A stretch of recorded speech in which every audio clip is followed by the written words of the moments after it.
Good morning or good afternoon.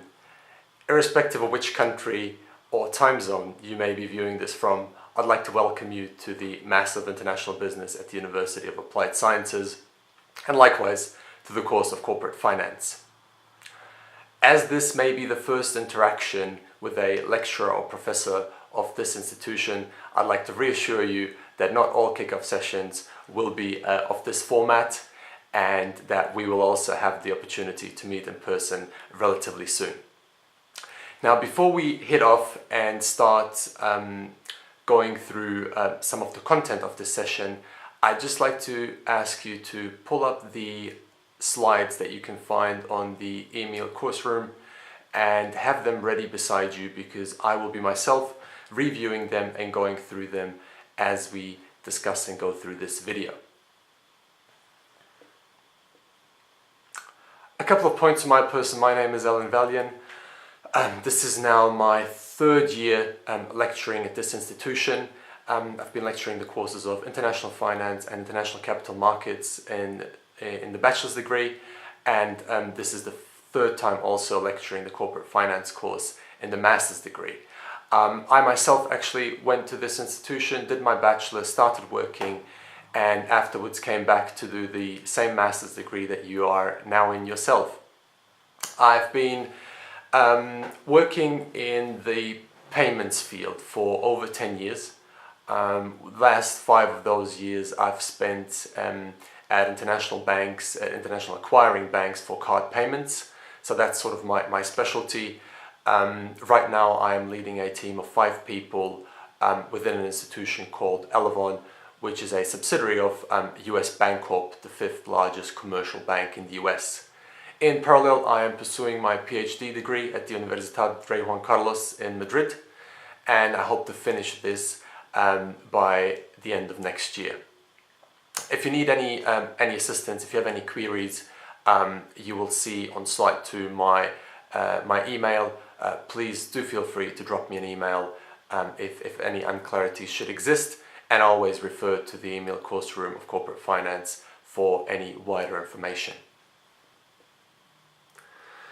Now, jumping to slide 3 with the agenda. So this will be a relatively short session. We'll go through the administrative details of this course, the rationale behind it and the syllabus that we'll be covering, as well as the relevant literature that you may want to review and the organization of the course.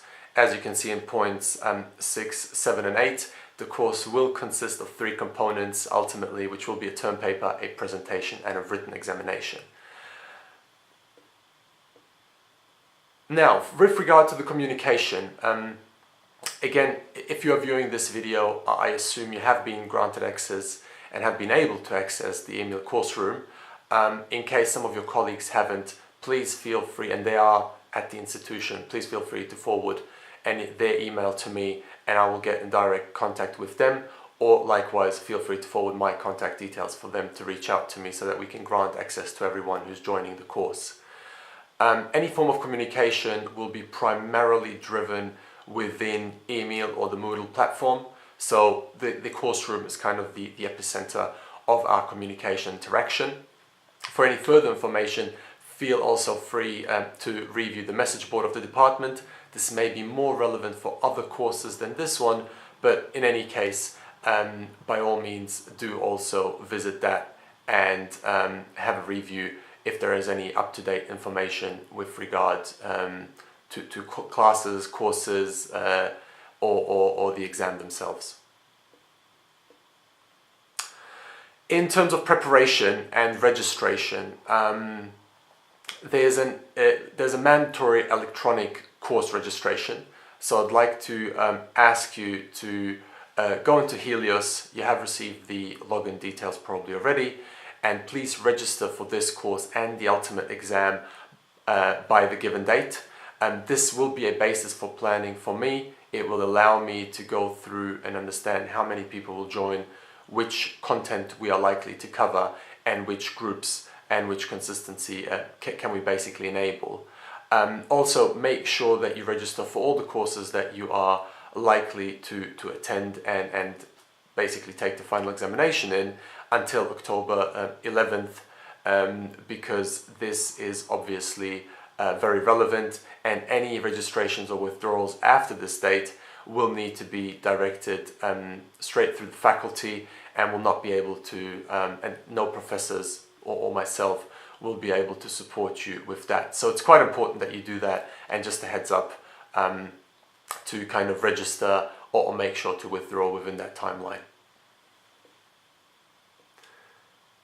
Now, coming to the rationale of the course, you've all had a bachelor's course of some sort behind you, irrelevant which country and which institution and what the focus of that course was, but the majority of content covered in these courses would have probably been knowledge, kind of comprehension, and the application. So you would have learned content, you would have been asked to kind of comprehend it, be able to replicate it, give it back, and then apply it to certain cases.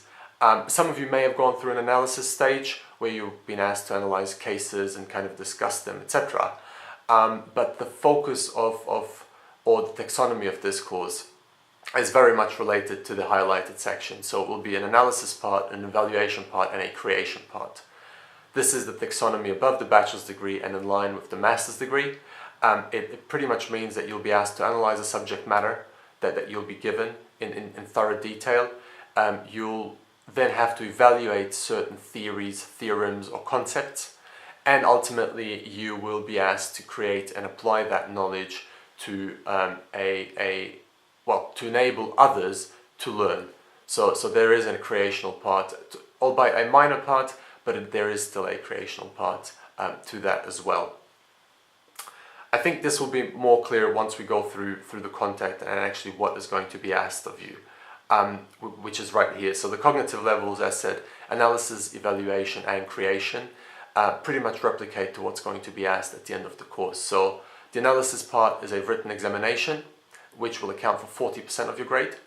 The evaluation part will be a term paper that you'll be asked to write, which will also account for 40%, and the creation will be a presentation that you'll be asked to give to the class to basically teach them, as a subject matter expert, to teach them on the content that you've learned, and this will be graded with 20%.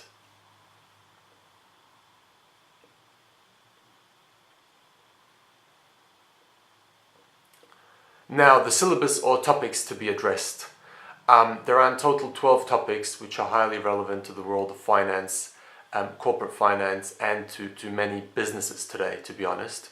Out of these 12, I'll be selecting a number of topics that will be addressed. You will be allocated into teams to work on these, or basically into groups. However, anything that you submit is not a group work, and I'll come into that a little bit later. But the topics we're going to cover are maybe familiar for you. You may have come across them previously. I've just highlighted a couple of the gentlemen in yellow that have actually received a Nobel Prize for their work of their lifetime. So a lot of these authors and a lot of these topics that we will cover are extremely relevant today and have had a huge impact on the financial world thus far, and been the basis for further learning and research. So I think you'll be taking a lot of the fundamentals away. Obviously, if you look at the years, a lot of this is certain, a relatively long time ago from a research perspective. However, it is still been very impactful on the overall development of research within this segment, which is the reason why we're going to cover it. Now, these are basically papers, so the title of the paper is given, as well as the author. As an example, you've got number 0.5, The Efficient Market Hypothesis by Eugene Farmer. Once you've been allocated a topic, which will be within the course room, so please make sure to check which topic you have been allocated, you are expected to gain access to the original paper yourself. This is mainly due to copyright reasons, that we're not allowed to redistribute this or publish it online in any shape or form. However, it hasn't been an issue thus far, and all the papers can be found at the German National Library of Economics. In German, that's die Deutsche Zentralbibliothek für Wirtschaftswissenschaften. It's based on Neuer Jungfernstieg 21, right in the city center.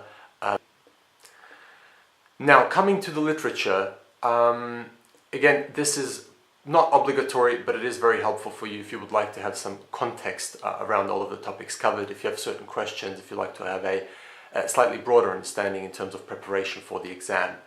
A couple of books that I would recommend I've listed here.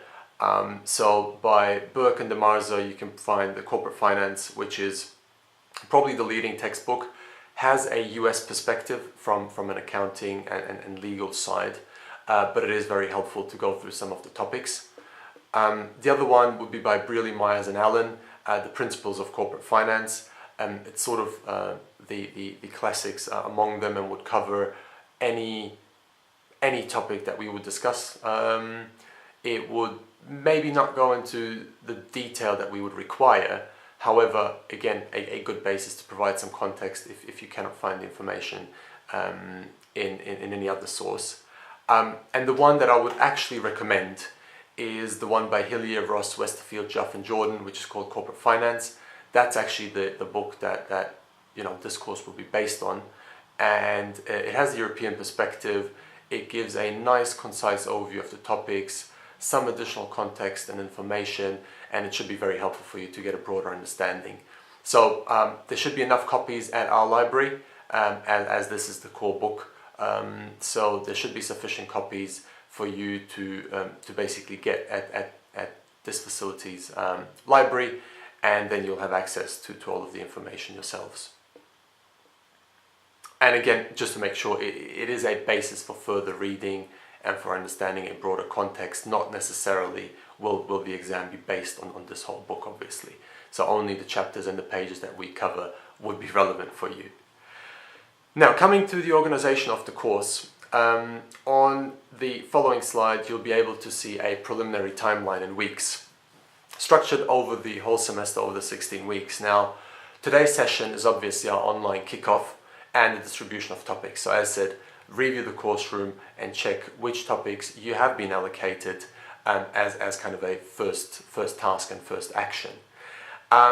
We will be meeting in the 5th week for a full day of consultations. These should be scheduled via email, so every group will be given a certain time slot to come in and discuss the progress and any questions that they've had. Now, the whole course structure is probably slightly different to what you've seen maybe previously or been engaged in. It is based on the mastery learning model, so we are allowing you a certain degree of flexibility. However, with flexibility comes obviously responsibility. So I've put in brackets for the weeks what I would recommend you to have done or completed by the end of that week. So for instance, after week 2, you should have comprehended the paper that you've been allocated, had some background knowledge on it, understood where it was based and what sort of time and frame, what is the main dealing about it, what did it actually change, what was its impact, etc. I'd use the following week for a knowledge share. And as said, you're not expected to hand in group papers. I wouldn't want to see similar content or similar research questions in those papers. But this knowledge sharing should be beneficial, because if you've got one other person or 2 other people handling and dealing with the same subject matter that you are, understanding the subject matter will only help you if you share your knowledge. So if you come together as a group, potentially ask questions, be prepared, support each other to understand the matter. This is not about writing a term paper together. Again, it is about understanding a subject matter, sharing knowledge, and being expert in a certain field. And for the subsequent week, I would actually recommend the formulation of questions and preliminary results. So you should have a sort of outline already ready. You should have certain questions that you couldn't answer yourself prepared with regard to the topic or with regard to the structure of your term paper. And you should be able to come in then to the full day consultation, make best use of those 45 to 60 minutes per group. So be prepared. It's that chance for you to kind of resonate and check, am I on the right track? Do I have any other questions? Will I need support with anything else, etc. The subsequent 2 weeks are then for you to actually formulate and write that term paper. Again, once you've covered the initial preparation, putting it to paper should not be the hardest task, and you will have sufficient time to do that. You're then expected to hand this in So a hard copy will need to be handed in by 11 a.m. on the given date. The following week, so week 9, you're supposed to and asked to prepare a presentation, and that presentation should then be again sent in week 10 via email. You do not need to hand the presentation in person. And then make sure to review the dates for the presentations. Now, as I said, these presentations will be student presentations. There's an obligatory attendance for everyone to make sure that there's a knowledge share, and you as the subject matter expert on your topic will then be presenting to the group and teaching them, supporting them to comprehend the matter, and then be ready and actually preparing them for the ultimate exam. So there's a certain obligation on you on that part, which I appreciate. Obviously, I will be there to support in case I need to, but you know, looking back, all of the presentations that I have attended previously have been really good. They've been very insightful, and this is the best chance for discussion. So you're not harming anyone, you know, the audience, by asking questions. There's no right or wrong in that phase. Also, you know, if you ask a question and somebody is not able to answer it, it does not mean that they will get a lower grade. All of this is for knowledge share, so you can only help yourselves by being, you know, by using the time to present the matter, to give open questions, to discuss this, to try and thoroughly understand it, because that's the basis. That will be the basis for the examination as well. So, you know, these sessions are highly important. That's why there's an obligatory attendance for everyone. And make sure to review the presentation dates, as these may vary.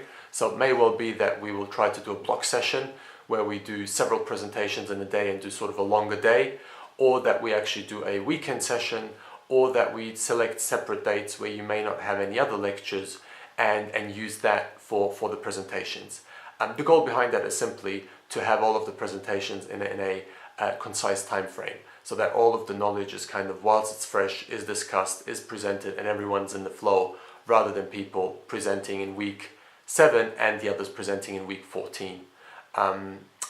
It's just been proven that this is way more helpful for you, and the main benefit for you then afterwards is that this concise and intense period, once it's passed, you actually have then the subsequent weeks for exam preparation. The examination will take place during the general examination period at the University of Applied Sciences, and you will have that time as it's given on the timeline to also prepare for the exam and potentially ask any subsequent questions. But again, please review the timeline, make sure you're available for the dates. All of the marked dates in bold with an asterisk are obligatory attendance dates, so you will need to take use and make use of that full day consultation for that one appointment slot, and you will also need to attend the presentations, irrelevant if you're presenting or just attending. Now the term paper, the requests and the asks of it have been structured as a form of a mini thesis. So a lot of the structuring of it, the formulation of it, the process of it, it is very much a replication of what you'll be asked in a year's time or 1.5 years' time when you are asked to submit your final master thesis. So this is a great preparation that you can have for that piece. I know that some universities may not have asked you to write a bachelor thesis, so it's a great point again to get into the use of writing formal articles, formal papers, essays, and you know, term papers, to just start, you know, working through that formality and being very well prepared when the time hits for your ultimate master thesis, to be able to understand the complexities around it, but also have had the experience of writing a smaller one yourself. Now the 3 cognitive levels on the right hand side again, level 1, 2 and 3. Level 1 is the analysis of a subject matter. As said, you will need to show that you, in the term paper, you will need to show that you understand the theory, the model. You will need to give information on the assumptions that were taken by the authors. So which assumptions did they take in order for the theory to apply? There's very rarely will any theorem be based on real life, you know, real life occurrences or anything. There'll always be a certain extent of restrictions in there to make the theory provable, but also applicable in a certain given environment. You will need to review and summarize this, and I've termed it as a literature review. Now, pardon me, you can do, you can term it literature review, you can term it theory, you can review of the model, whatever you term it, it is just important to show that you've thoroughly understood it in your own words by using, for this part, probably your article that you've been assigned as your main source. So yes, there will be further sources, but make sure that you show, yes, I've understood section 1 of this, I've understood section 3, I've understood the conclusion, I do get the assumptions, and give that back in that term paper. Level 2 is the evaluation of theories and concepts. And as I said, you will need to evaluate what is the importance of this, why has this been so groundbreaking, why are we discussing it today, maybe 30, 40 years later, why was this, maybe one of the main reasons that the author received a Nobel Prize. So give us the importance, why did it change the world and the perception at that time? What was its criticism? So, what was it criticized for subsequently? Because with anything, there's a pro and a con. So, why has this been criticized going forward? Why is it still applied today, or why is it not applied today? What is its potential application? Has it ever really been applied, or has it just been a fundamental model that's been very useful for the development of further research? All of that will take place in the evaluation part. And then the third part, again, is a creation. This is a minor part. It will only account for 10 to a maximum of 20% of your overall grade for the term paper. It's for you to give you the chance to actually formulate a specific research question. If we look at if we look at aspects and cognitive levels 1 and 2, there's a very high likelihood that your term papers within your group will be very similar, because all of you will probably will have used the article as the main source to show that you've understood it, what were its assumptions, etc. Many of you will probably have found very similar sources in terms of criticism, restrictions, and importance, and those two parts will be quite similar. I'm not going to say the same, I'm not going to say you're going to use the same sources, you will not, but they will be similar to a certain extent. Now, to give this all a research spin, to give it a true understanding of what a thesis or a research paper is, you're asked to provide a research question. And that research question will be different for every one of you. And I'm more than happy to support you with that during the full day consultations. But the last part is around that. You will create an application, you will either, on a certain aspect of the theorem, you would underpin it, you would create or apply it, you would try to adapt it, you would test it, you would argue it, you may compare it. So it's a broad range of possibilities that you have here. And, again, not being asked to kind of deliver something new, innovate, no rocket science.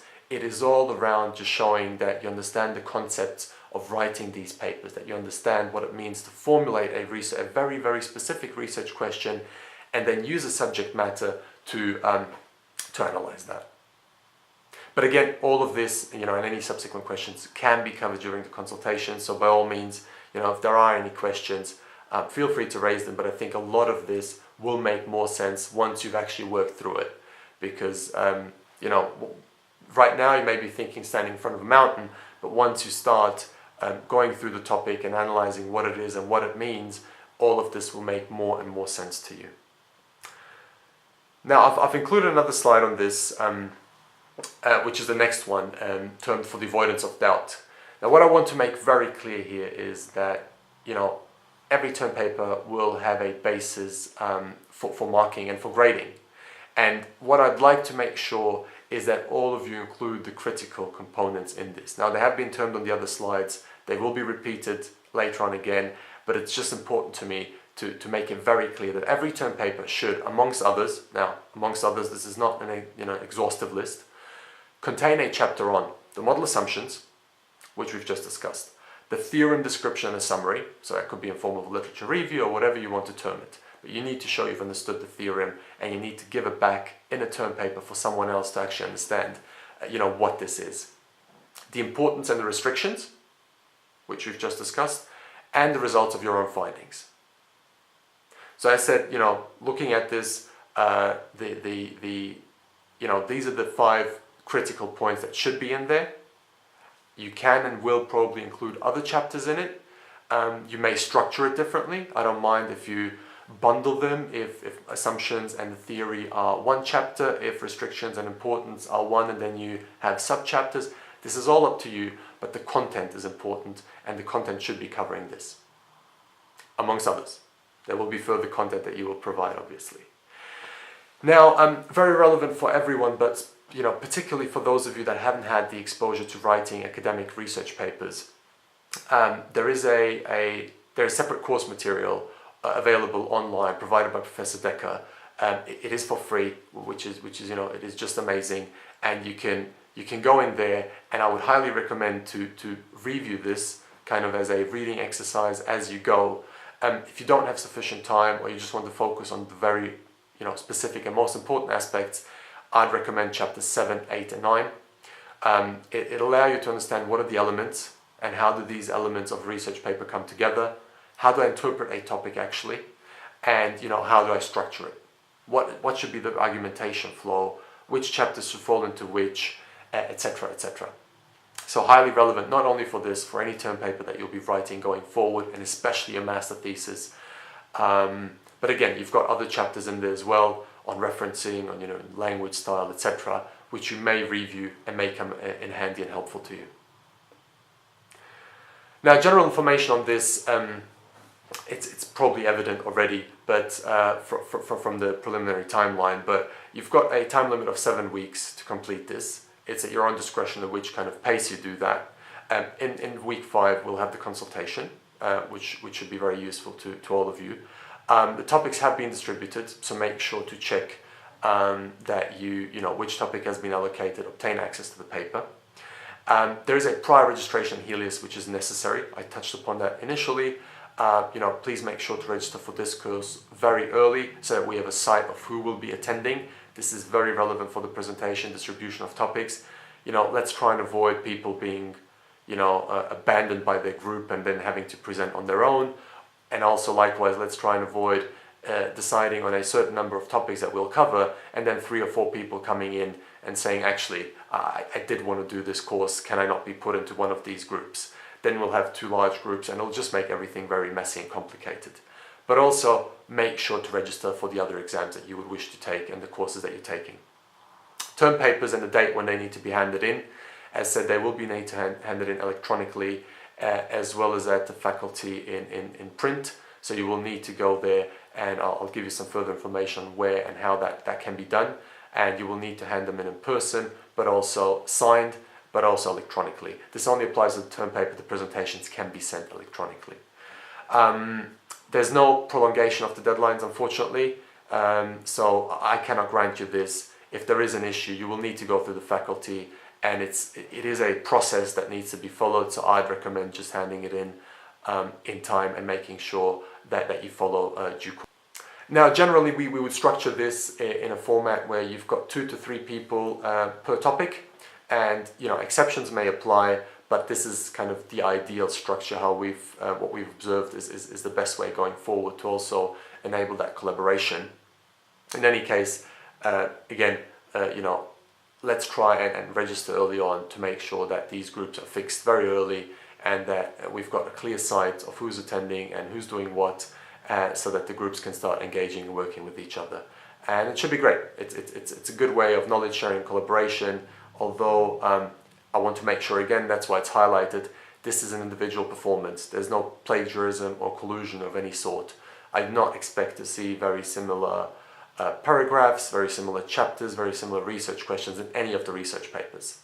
So it is a grey line, sort of, because we're basically saying you should collaborate and share knowledge, but then again, you should provide separate papers. How you can probably view this is, as long as you're trying to understand what the theorem is about, as long as you're trying to understand, where it sits, why it's important, what is it actually about, what do these assumptions mean, and all of that, that's still a phase where you should be, sharing that knowledge and discussing with each other. Because, your team members have the same problems that you have, and it just makes sense for you to work together. As soon as you start drawing your outline, as soon as you start formulating your research question, as soon as you kind of have that structure that you want to go after, the creational part that you want to do, that's probably the point in time where where these topics should not be shared. Because the likelihood is, if you share the research question or formulate it together, they will be very similar. if you share the creational part and approach, they will be very similar. Now, that's probably the gray line that you need to draw yourself. In those consultations, you'll obviously hear what your colleagues are researching and what their research questions are. So it's fair and it's transparent, but we also want to make clear that in the end, nobody ends up in a situation where we've got two papers which are extremely similar and we now need to make a call. Is this collusion? Who plagiarized whose work? What happened? And go through the faculty and all of the processes again. So let's just try and avoid that by keeping serious to this and obviously making sure we follow due process. The formal course rules as described in email do apply, and as said, term papers need to be handed in electronically via email and also physically as a paper copy, at the faculty office. Now the faculty office is located in Berliner Tor, room 924. You will go up there, you will hand it in time, you'll get a stamped paper back which gives you proof that you have handed in the work in due time and everything's fine. And you're obviously given the date and time by when this needs to happen as documented in this presentation. This is a formality, but it should be just a single paper copy, stapled, very simple, handed in. Don't bind it, don't laminate it, don't use plastic folders or anything as such. Let's be conscious of the environment, but let's also not waste time on these formalities because they're not necessary.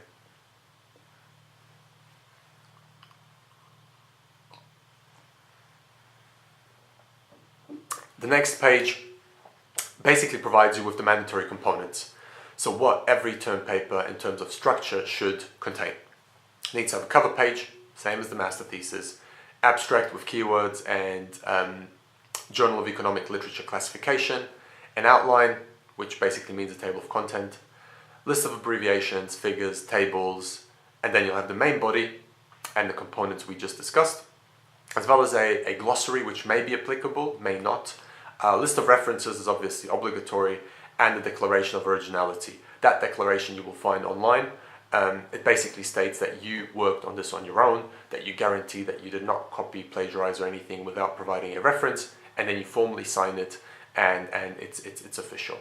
So this is kind of the mandatory components, but further information can be found in the file, which is also within the course room, which gives you an understanding of the structure. So which fonts to use, how to formulate your abstracts, how to structure your paragraphs, where to insert tables, etc., etc. So all of that should be given in that document, which is also uploaded in the email course room.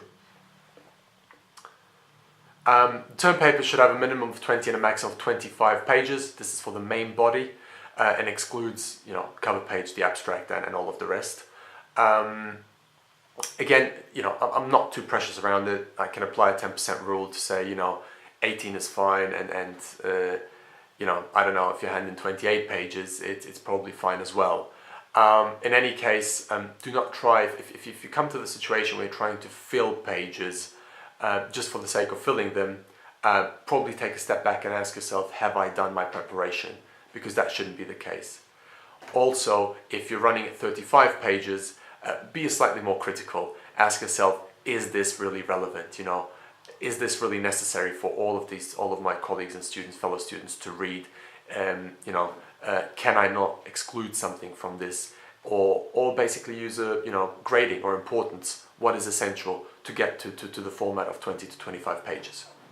Now, the original article should be used as a primary source, especially when describing the theorem. As said, you will be using other sources as well, which is fine and good, but that's kind of your formal and kind of your basis of work. Also, every term paper should contain at minimum 2 on graphics and on tables and a maximum of 6.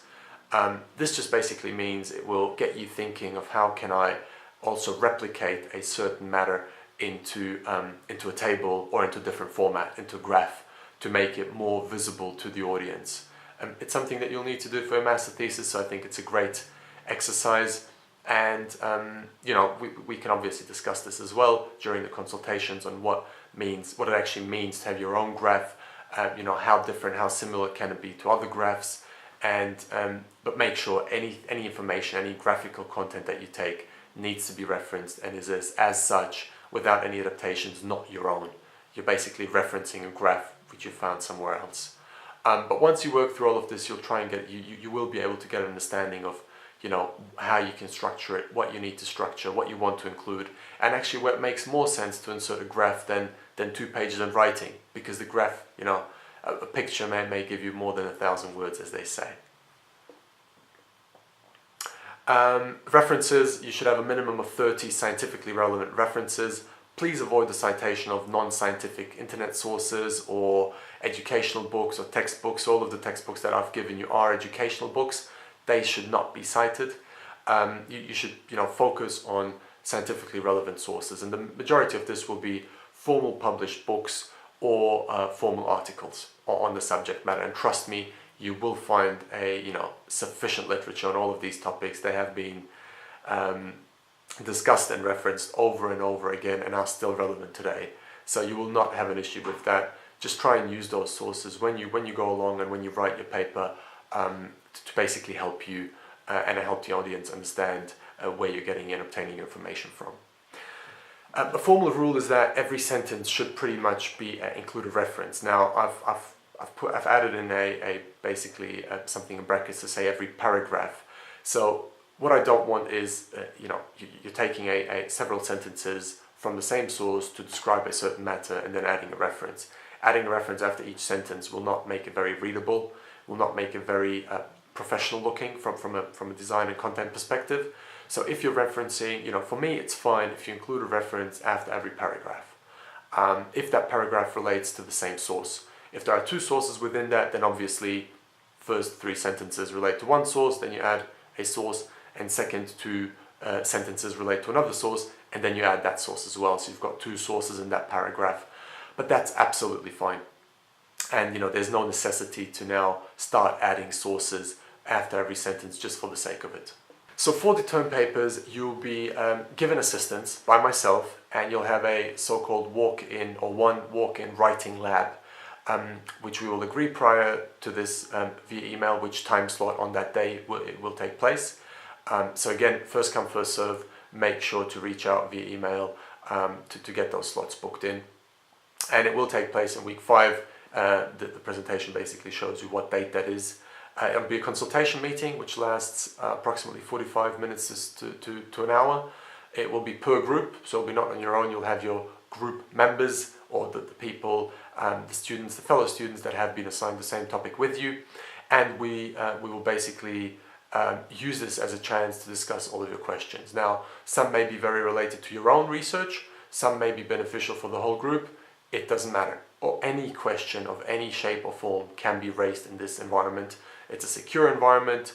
There's no wrong question. Feel free to raise anything, to provide some background, and to make sure that once you walk out of this, you have a true track to run on. You know where to go now. You have an idea. You've got a set outline. Your research question has been formalized and agreed with me, and you now know, yes, I can use the next 2 weeks to put this down on paper. I know that I understand the track that I need to run on. What's very important, use this session, make best use of it. It's an hour and it will, immensely help you in a one-to-one and face-to-face discussion. So please come in prepared. Make sure that you have a printout ready for you that we can discuss. I will be printing out the email that you sent me, so there's no necessity to bring a printout for me. Make sure you have a draft cover page, an outline, your research problem ready, as well as a preliminary list of references that you've already maybe worked with or gone through. The research problem, the research question is the key of your paper. Everything evolves around it. It needs to be specific, it needs to be very relevant to the topic, it needs to be kind of your own. It needs to be your own work, because you cannot have 3 identical research questions. So that's something we will also be discussing during that session if you haven't had that much experience in formulating these. Please make sure to finish the interpretation of the topic. That's why this is in week 5. It gives you a lot of time to already work on the topic, to start structuring your paper, start working on an outline. And this consultation should give you more of a readjustment than a formal go ahead. So you should have already started, and then we sit down together and understand, okay, where do we need to readjust? does this outline make sense? Should we move one chapter? Does this research question make sense?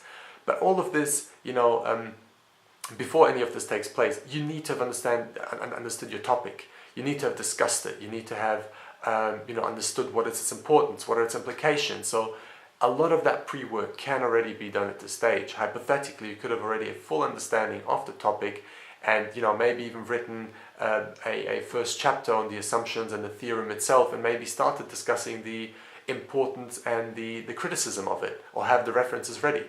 All of that can already be achieved before this meeting. This meeting is, as said, it's a consultation, it's something to readjust, it's to reassure you that you're on the right track, and it's also to clarify any questions that you haven't been able to clarify yourself.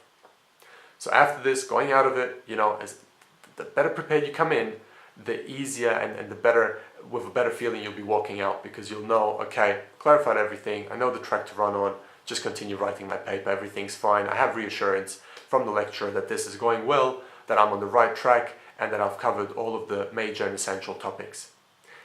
Likewise, if you come in, you aren't prepared, you haven't really understood the topic, you still need to ask, comprehension questions, which is still fine, but, in summary, you're not very ready, you haven't got a list of preliminary resources or an outline, the likelihood, that what you'll get out of this meeting is not as large as in the first instance. So prepare specific questions, come in prepared, finish the interpretation of your topic, and then send all of the above information that's being asked of you, so the cover page, outline, research problem, preliminary list of references, via email to me before the mentioned date on the presentation. This will give me time to review, it will give me time to come in prepared, and will avoid the fact of you asking a question and me saying, actually, I'm not sure, I would have to review the paper, or I would have to review another source. Because we are talking about highly complex matters here, we are talking about very different papers and articles and subject matters and themes, where, the likelihood is that if you ask me a question ad hoc, I may not be able to, in the first instance give you an answer, I may have to review the paper. What I don't want to do is take up any of your time. So I'd like to be able to prepare, have all the answers ready, and come in to discuss the results. And again, give you the chance to make best use of the session. Now, the presentation. The presentation, as said, will be a student lecture. So if you turn to slide 29, or the slide after the introduction of the presentation chapter, it says student lectures and it's headed research-based learning. Now you've got that individual research phase at home, where you are basically asked to deal with a very new, very complex subject matter. Maybe a very new and difficult situation for some of you, which is absolutely fine. This is slightly challenging. You kind of work through it, you prepare your term paper, you come into the consultation, you walk away, you feel, okay, I understand where I'm going, I feel as a subject matter expert compared to the rest of the group after you hand in the term paper. You have a thorough knowledge of the content, and you've understood it, and you feel quite ready to discuss it with someone. We then come back for the presentations, and this is a collective learning phase in a classroom environment, where you as a group stand together at the front and present to the class. So you use this chance and opportunity. You would not have to, we're not presenting each term paper separately. You would agree who takes up which part, person 1 takes the assumptions, person 2 discusses the theorem, person 3 maybe, and then person 1 takes again the limitations, and person 3 the restrictions, and then, so that's up to you. The content should not be replicated or repeated, but you should cover the major aspects that have been asked in the term paper also in the presentation.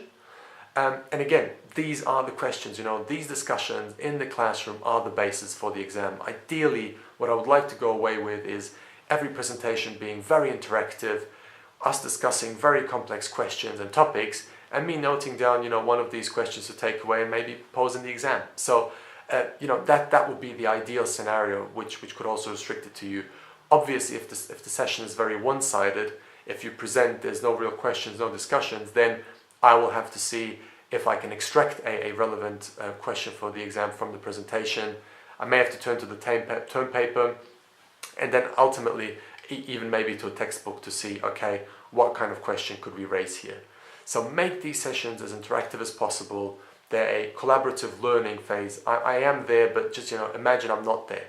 It's your session, it's your presentation, you're leading it, you're discussing it, and you're taking the responsibility of basically teaching and lecturing your fellow students on a matter that you have spent 7, 8 or 9 weeks on, researching and dealing with, and then sharing that knowledge with others and making sure that they comprehend it.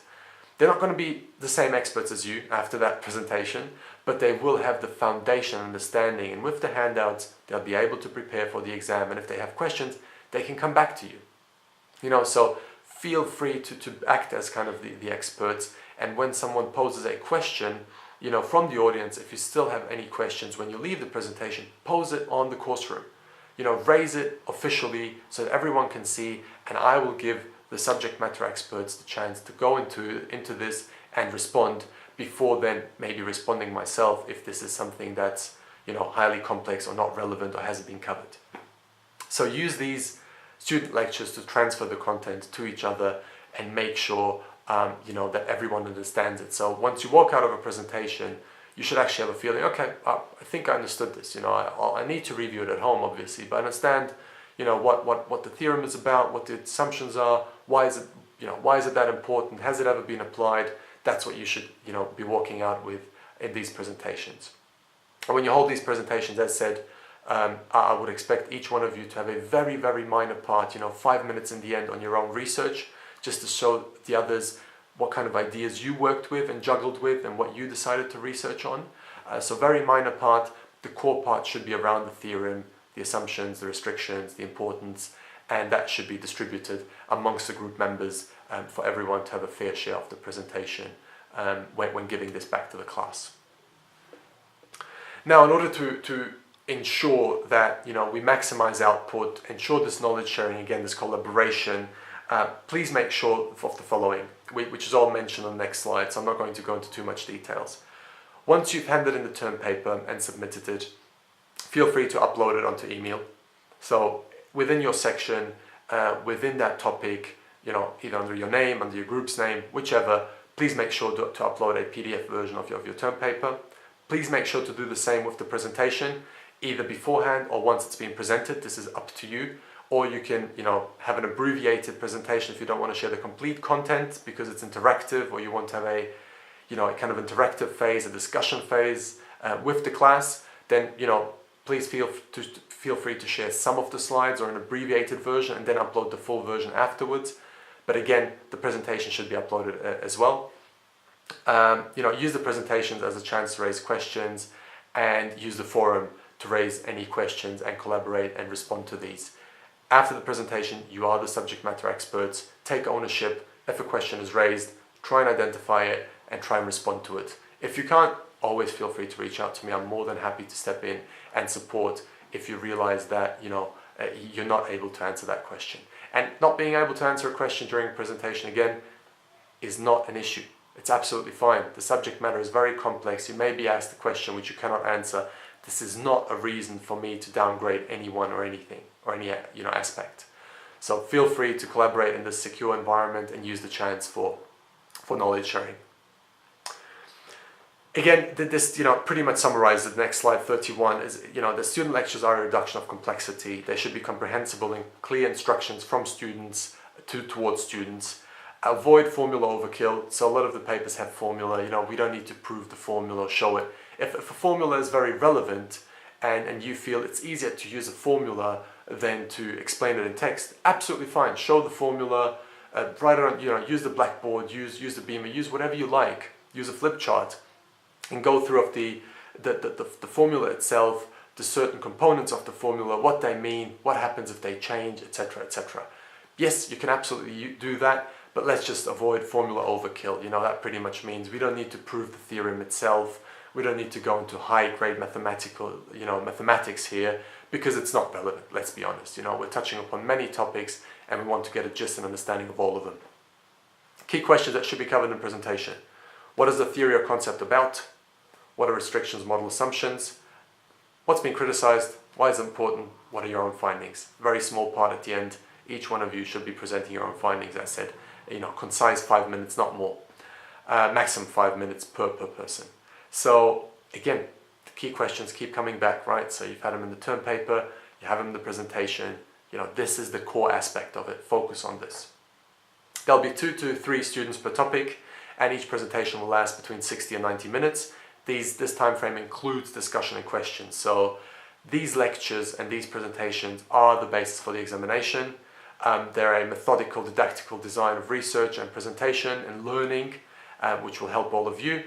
And the handouts that you give out, or the presentation that you upload and give out to the students, should be very instructive and should be, easily accessible information. But it should also include the relevant pages in the book Corporate Finance that we just that we have highlighted in this presentation. So the one with the European focus.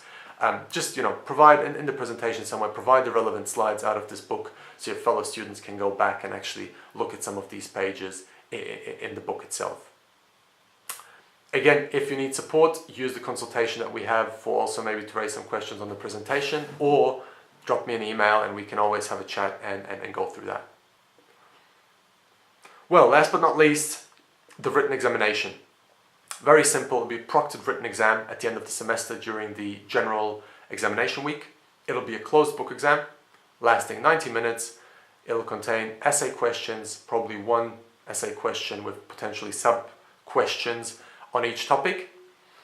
If let's say for the sake of simplicity, we cover 10 topics this semester. Each one of you will be answering nine questions in the exam, because obviously you will not be answering the question that is relevant or that is related to your topic. So 10 minus 1, obviously 9. So every one of you will then be answering 9 questions hypothetically. It doesn't mean that we've selected 10 topics yet. It really does depend on the group size, but as an example. And again, these questions will be based on the discussions and the presentations primarily and ideally only on the term papers.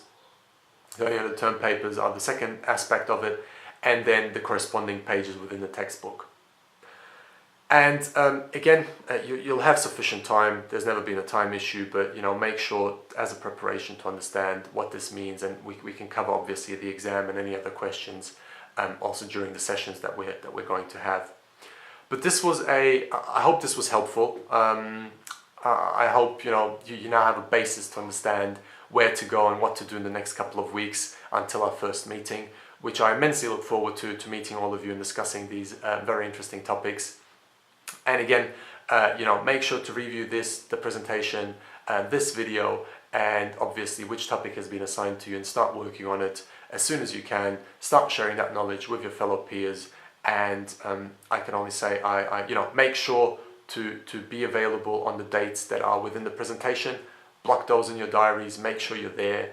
That there are no exceptions to this. Again, unfortunately, make sure you follow process. So hand in everything in time so that we can avoid the whole messy process around you having to reach out to the faculty, ask for an exception, etc., etc., and maybe in the worst case scenario having to fail because of a minor issue. So all of these aspects are something I cannot influence. It's not my decision, and for that sake, I just like to make sure that we follow that process and make sure that we're all aligned and can focus on what's the core of this, which is the content and the interaction. So I thank you for your time.